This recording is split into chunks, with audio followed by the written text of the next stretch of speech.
Sanibonani, welcome back to enye video. Ngiyabonga kakhulu for ukuthi ungene. Thank you very much for tuning in to Umkosi Nophilile. Thank you so much. Ungakhohlwa ukusubscribe, like video, ushare video and nokwabuka ke ama advert mangabe they pop up during the video. So guys, asikhulumeni ke ngodaba luka ubaba Minister uSenzo Mchunu. Guys, ngathi ke usenkingeni kakhulu ngodaba lwakhe nalo ubaba okuthiwa his associate uMokhotsi, uMr Brown Mokhotsi.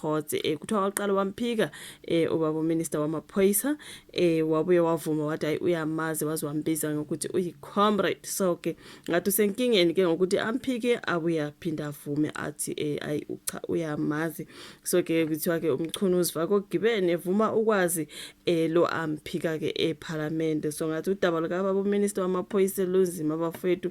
Ngicabanga ukuthi he's about to go through a lot emva kokuthi ke uCommissioner wamaphoyisa oKwaZulu Natal uLieutenant General Nhlanhla Mkhwanazi aveze okuningi ke bafethu azaveze ukuthi engathi baba Minister wamaphoyisa unokuthi athukusebenzisana mhlambe nabantu abathile abathinteka ebugebengweni into ekanjalo nje.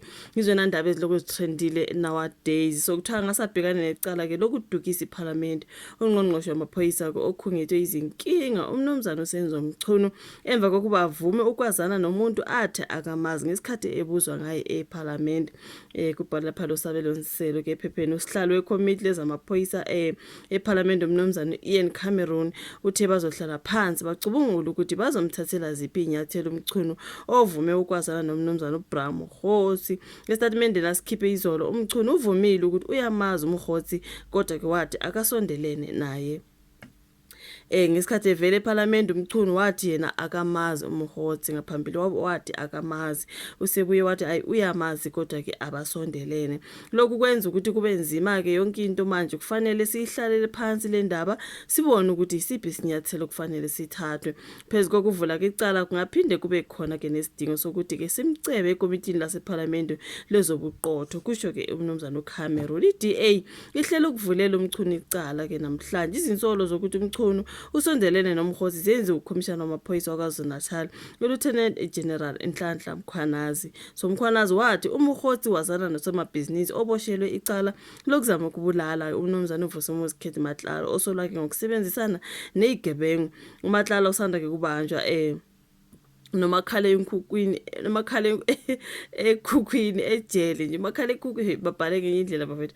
I thought umakhale ekhukhwini angazi babhala umakhala ekhukhwini. Okay, khona ngale jele sizwile ke kuthiwa ke utholakale ke ne cell phone ubhuti ke uVusumuzi Matlala kwathiwa hayi uThabo Best utholakale ngaphethe lutho kodwa ke uMatlala yena bamthola ke in possession of a cell phone. So istatement nasikhitshwe izolo uMchunu uthe kona akamazi uMatlala wathi futhi akakaze acele lutho kuyena. Singazi ukuthi njengoba kuthiwa ke cell phone itholakele isezandleni zamaphoyisa kumanje singazi ukuthi mhlambe kuzotholakala ukuthi baba uMchunu akazani na noMatlala noma kuzotholakala ukuthi there are particular conversations. You know what I mean? I-cell phone iphathe okuningi. Ngiyacabanga ukuthi iyona futhi yambophisa njengoba eboshiwe nje ngoba kwathiwa ke wathi ephenywa kwatholakala ukuthi nguyena owayekhuluma nezinkaba ukuthi aziyobulala wayintombi yakhe uTebogo Thobejane kwakuyifoni yakhe leyo eyambambisa njengoba isejele nje. Sokuvele kuningi ke ngaye bafethu singazi ukuthi njengoba beyitholile ke leyo phone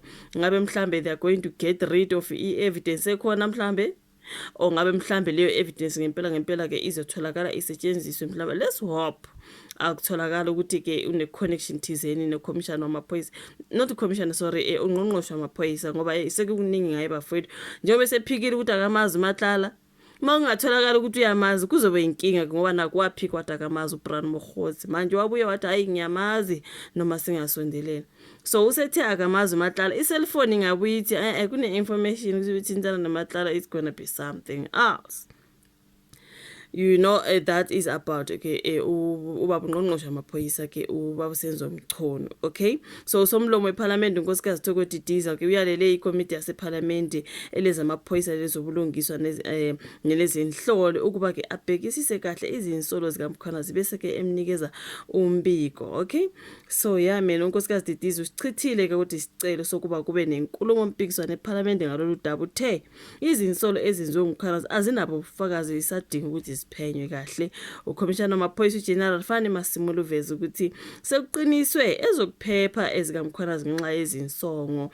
Sibonile ke si-trend story ukuthi i-security ngathi seyi-tight sekuvinjiwe ke ngale when it comes to ke ukhomishana wamaphoyisa KwaZulu-Natal usegadwe kanzima bafethu ngisho nomndeni nako konke bafethu ngoba ke emva kwayo yonke lento impilo yakhe kuthiwa ke isengcupheni. So ke i-security ngathi isithanda ukuba tight that side ukuze ke impilo yakhe mhlambe neyomndeni wakhe ivikelwe into ekanjalo. So ukuthi ngiyakuqinisekisa ukuthi sekuqiniswe ezokuphepha ngenxa yokuthi uMkhwanazi uthola izinsongo esifundazweni kuthiwa kukhona ke abamsongelayo, ingakho nje sekuqiniswe ezokuphepha kule ndawo. uMasimula uthe angeke uMkhwanazi ajezisele ukubiza isithangamisa bezindaba ngesonto.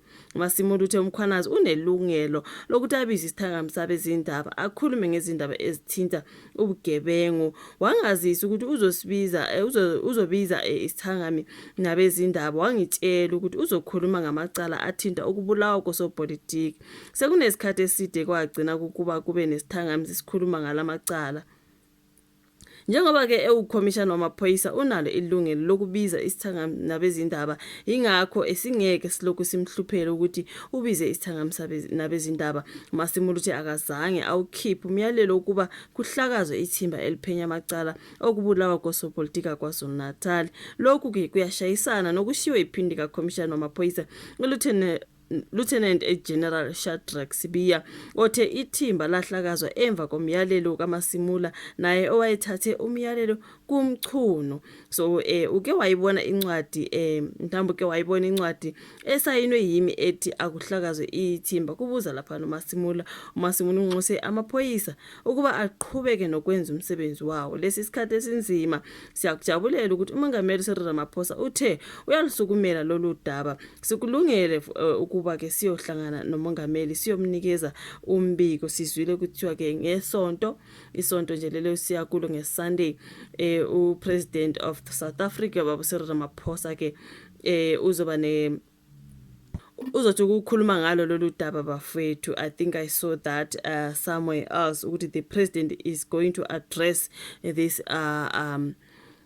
General Mkhwanazi's accusations and everything else. Bafethu, I think he's going to address South Africa on Sunday at 7:00 p.m. I think yona into ngiyibonile uma ngingawaqambanga manga. So which means ke lolu daba ke sesizozwa ukuthi umongameli we-country ke yena uthini ke ngazo zonke lezi indaba, njengoba kwakushiwo ukuthi kuthiwa useBrazil uyeza uthe uzobuye bona ukuthi angenze njani ke. So ke yakuthiwe ngesonto, just in case ubungakezwa on Sunday, that's when the president is going to address the country ngo-7:00 ntambama into ikanjalo. Thank you so much ukuthi ibuka ivideo ke, ungakhohlwa ukulike, subscribe, ushare nokufaka that notification bell on ukuze ungaphuthelwa ke ngama episodes esiwaphosela kule channel. Ngiyabonga kakhulu, asibonane kwezayo. Bye.